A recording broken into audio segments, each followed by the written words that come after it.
Alors dans cette vidéo, on va parler des sauvegardes sur WordPress. Comme je le disais dans une autre vidéo sur la maintenance, il est primordial, il est super important de faire des sauvegardes quotidiennes ou par semaine de votre site. Et pour ça, du coup, on utilise une extension. Nous, en tout cas en interne, on utilise Updraft Plus. Donc c'est une extension WordPress. Et dans le back-office, du coup, c'est dans Réglages, Sauvegarde, Updraft Plus.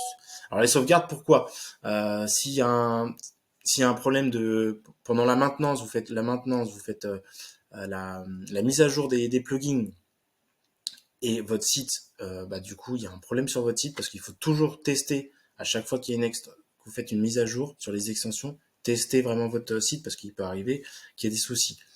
En cas de souci, c'est soit vous réglez le problème, parce que voilà, vous savez faire, ou soit vous revenez en arrière et après vous faites appel peut-être à un développeur ou une agence. Donc là dans Updraft Plus, du coup, j'ai mes sauvegardes, je peux régler dans l'outil réglage, je peux régler si je veux que ça soit tous les jours, toutes les semaines et tout ça, voilà, il y a une fréquence et où est-ce que on va mettre la sauvegarde. Donc il y a plusieurs moyens de le faire. Par défaut, gratuit, c'est sur le FTP. Donc il faut renseigner toutes ces informations de FTP.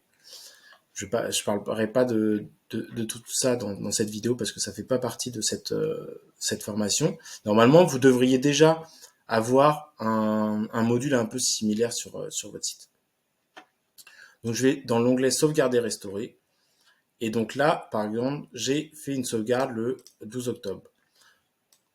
Et donc là, si jamais il y a un problème, alors vous pouvez télécharger tous les éléments de votre site, base de données, extension, thème, téléversement et autres. Donc ça va vous créer un fichier zip, un fichier qui est compressé, que vous allez pouvoir télécharger sur votre PC par exemple.